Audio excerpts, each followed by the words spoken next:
ಬಿಕ್ಲು Shiva rowdy cheater ಬಿಕ್ಲು Shiva ಕೊಲೆ ಕೇಸ್ಗೆ ಸಂಬಂಧಪಟ್ಟಂತೆ ಭೈರತಿ ಬಸವರಾಜ್ ಅವರು ವಿಚಾರಣೆಯನ್ನ ಮುಗಿಸಿ ಹೊರಬಂದಿದ್ದಾರೆ.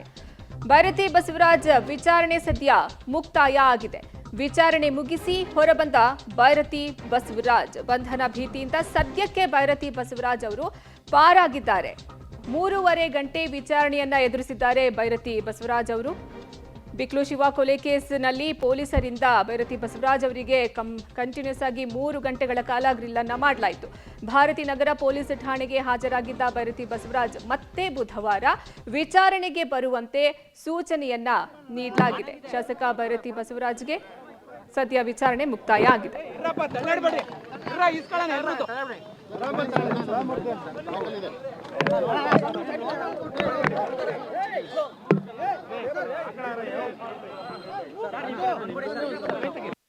ತನಿಖೆಗೆ ಕರೆದಿದ್ರು, ತನಿಖೆಗೆ ಸಹಕಾರ ಕೊಟ್ಟಿದ್ದೀವಿ ಹೇಳಿದ್ದಾರೆ. ಮತ್ತೇನು ಕರಿತೀನಿ ಅಂತ ಹೇಳಿದ್ದಾರೆ.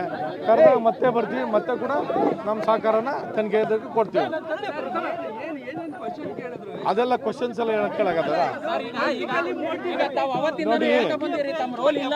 ಹೌದು, ಅದಂತೂ ನಮ್ಮ ಪಾತ್ರ ಏನಿಲ್ಲ ಅಂತ ನಾನು ಹೇಳಿದ್ದೀನಿ, ತನಿಖಾಧಿಕಾರಿಗಳು ಹೇಳಿದ್ದೀವಿ, ಅವ್ರ ಮುಂದೆ ಹೇಳಿದ್ದೀನಿ.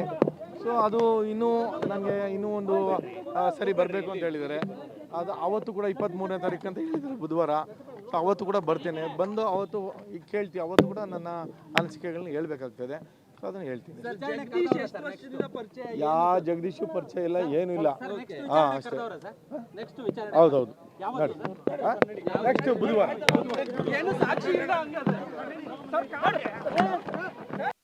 ತನಿಖೆಗೆ ಕರೆದಿದ್ರು, ತನಿಖೆಗೆ ಸಹಕಾರ ಕೊಟ್ಟಿದ್ದೀವಿ ಹೇಳಿದ್ದಾರೆ. ಮತ್ತೇನು ಕರಿತೀನಿ ಅಂತ ಹೇಳಿದ್ದಾರೆ. ಕರೆದಾಗ ಮತ್ತೆ ಬರ್ತೀವಿ, ಮತ್ತೆ ಕೂಡ ನಮ್ಮ ಸಹಕಾರನ ತನಿಖೆ ಕೊಡ್ತೀವಿ. ಅದೆಲ್ಲ ಕ್ವಶನ್ಸ್ ಎಲ್ಲ ಕೇಳಾಗತ್ತದ ನೋಡಿ.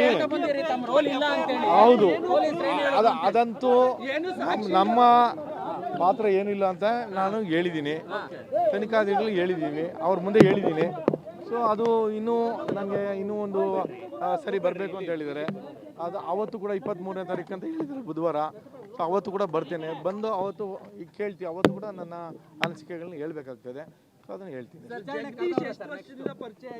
ಜಗದೀಶ್ ಪರಿಚಯ ಇಲ್ಲ, ಏನೂ ಇಲ್ಲ. ಹಾಂ ಅಷ್ಟೇ. ಹೌದೌದು, ನೆಕ್ಸ್ಟ್ ಬುಧವಾರ ಸದ್ಯ ವಿಚಾರಣೆಯನ್ನ ಮುಗಿಸಿ ಹೊರಬಂದಂತ ಶಾಸಕ ಭೈರತಿ ಬಸವರಾಜ್ ಅವರು ಫಸ್ಟ್ ರಿಯಾಕ್ಷನ್ ಅನ್ನ ಕೊಟ್ಟಿದ್ದಾರೆ. 3 ಗಂಟೆಗಳ ಕಾಲ ವಿಚಾರಣೆಯನ್ನ ನಡೆಸಲಾಯಿತು. ನಾನು ಏನೆಲ್ಲ ಹೇಳಬೇಕು ಹೇಳಿದ್ದೀನಿ. ಇದರಲ್ಲಿ ಈ ಕೊಲೆಯಲ್ಲಿ ನನ್ನ ಪಾತ್ರ ಏನು ಇಲ್ಲ ಅನ್ನೋದನ್ನ ನಾನು ಸ್ಪಷ್ಟಪಡಿಸಿದ್ದೀನಿ. ಮತ್ತೆ 23ನೇ ತಾರೀಕು ಅಂದ್ರೆ ಬುಧವಾರ ವಿಚಾರಣೆಗೆ ಬರಬೇಕು ಅಂತ ತಿಳಿಸಿದ್ದಾರೆ. ಅವತ್ತೂ ಸಹ ನಾನು ವಿಚಾರಣೆಗೆ ಬರ್ತೀನಿ. ಇದರಲ್ಲಿ ನನ್ನ ಪಾತ್ರ ಏನು ಇಲ್ಲ ಅನ್ನೋದನ್ನ ಸ್ಪಷ್ಟಪಡಿಸಿದ್ದಾರೆ. ಸದ್ಯ ಅವರು 3 ಗಂಟೆಗಳ ಕಾಲ ವಿಚಾರಣೆಯನ್ನ ಎದುರಿಸಿ ಬಂದ ನಂತರ ಮಾಧ್ಯಮ ಹೇಳಿಕೆಯನ್ನ ನೀಡಿದ್ದಾರೆ. ಮತ್ತೆ ಅವರು ವಿಚಾರಣೆಗೆ ಕರೀತಾರೆ, ಬರ್ತೀನಿ, ಏನೇ ಸಹಕಾರ ಕೇಳಿದ್ರು ಪೊಲೀಸರಿಗೆ ನಾನು ಕೊಡೋಕೆ ಸಿದ್ಧ ಆಗಿದ್ದೀನಿ ಅಂತ ಹೇಳಿದ್ದಾರೆ. ಈ ಬಗ್ಗೆ ಹೆಚ್ಚಿನ ಮಾಹಿತಿ ನೀಡ್ತಾರೆ ನಮ್ಮ ಪ್ರತಿನಿಧಿ ನರಸಿಂಹಮೂರ್ತಿ. ದೂರವಾಣಿ ಸಂಪರ್ಕದಲ್ಲಿ ಜಾಯ್ನ್ ಆಗ್ತಿದ್ದಾರೆ. ನರಸಿಂಹಮೂರ್ತಿ, ಸದ್ಯ 3 ಗಂಟೆಗಳ ಕಾಲ ವಿಚಾರಣೆಯನ್ನ ಎದುರಿಸಿ ಬಂದಿದ್ದಾರೆ. ಮತ್ತೆ ಅವರನ್ನ ವಿಚಾರಣೆಗೆ ಕರೆದಿರೋದು. ಸೊ ಈ 3 ಗಂಟೆಗಳ ಕಾಲ ಏನೆಲ್ಲ ವಿಚಾರಣೆ ಆಗಿದೆ, ಏನೆಲ್ಲ ಡೀಟೇಲ್ಸ್ ಸಿಗ್ತಾ ಇದೆ?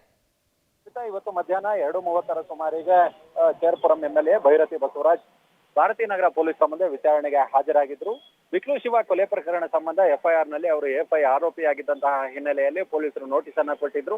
ಅದ್ರ ಜೊತೆಗೆ ನಿನ್ನೆ ಹೈಕೋರ್ಟ್ ಕೂಡ ಪೊಲೀಸರ ತನಿಖೆಗೆ ಅಟೆಂಡ್ ಆಗ್ಬೇಕು ಅನ್ನೋ ನಿಟ್ಟಿನಲ್ಲಿ ಸೂಚನೆಯನ್ನ ಕೊಟ್ಟಿತ್ತು. ಹೀಗಾಗಿ ಮಧ್ಯಾಹ್ನ 2:30 ಸುಮಾರಿಗೆ ವಿಚಾರಣೆಗೆ ಹಾಜರಾದಂತಹ ಸಂದರ್ಭದಲ್ಲಿ ಸುಮಾರು 100 ಪ್ರಶ್ನೆಗಳನ್ನ ಈಗಾಗಲೇ ತನಿಖಾಧಿಕಾರಿಗಳು ಸಿದ್ಧ ಮಾಡಿ ಇಟ್ಕೊಂಡಿದ್ರು. ಆ ಪ್ರಶ್ನೆಗಳನ್ನ ಕೇಳಲಾಗಿದೆ. ಅದು ಈ ಕೊಲೆಗೆ ಸಂಬಂಧ ಏನು, ಮತ್ತೆ ಆರೋಪಿಗಳು ಮತ್ತೆ ಇವರ ನಡುವಿನ ಲಿಂಕ್ ಏನು, ಮತ್ತೆ ಇವ್ರದ್ದೇನಾರ ಕಾನ್ಸ್ಪಿರಸಿ ಇದೆಯಾ, ಹೀಗೆ ನಾನಾ ಆಯಾಮಗಳಲ್ಲಿ ಒಂದಷ್ಟು ಪ್ರಶ್ನೆಗಳನ್ನ ಕೇಳುವ ಕೆಲಸವನ್ನ ಮಾಡಿದ್ದಾರೆ. ಈ ಸಂಜೆ 6 ಗಂಟೆಗೆ ಈ ಒಂದು ವಿಚಾರಣೆ ಏನಿದೆ ಅದು ಅಂತ್ಯಗೊಂಡಿರೋದು. ಸದ್ಯಕ್ಕೆ ಅವ್ರನ್ನ ಮತ್ತೆ ನೋಟಿಸ್ ಕೊಟ್ಟು ಬುಧವಾರಕ್ಕೆ ವಿಚಾರಣೆಗೆ ಹಾಜರಾಗುವಂತೆ ಸೂಚನೆಯನ್ನ ನೀಡಿ ಬಿಟ್ಟು ಕಳಿಸಿದ್ದಾರೆ.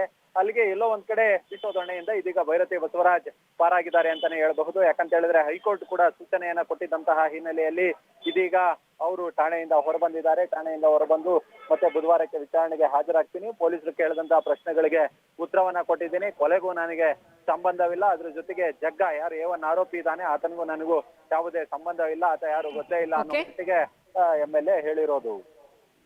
ಧನ್ಯವಾದ ನರಸಿಂಹಮೂರ್ತಿ ನಿಮ್ಮೆಲ್ಲ ಮಾಹಿತಿಗಾಗಿ.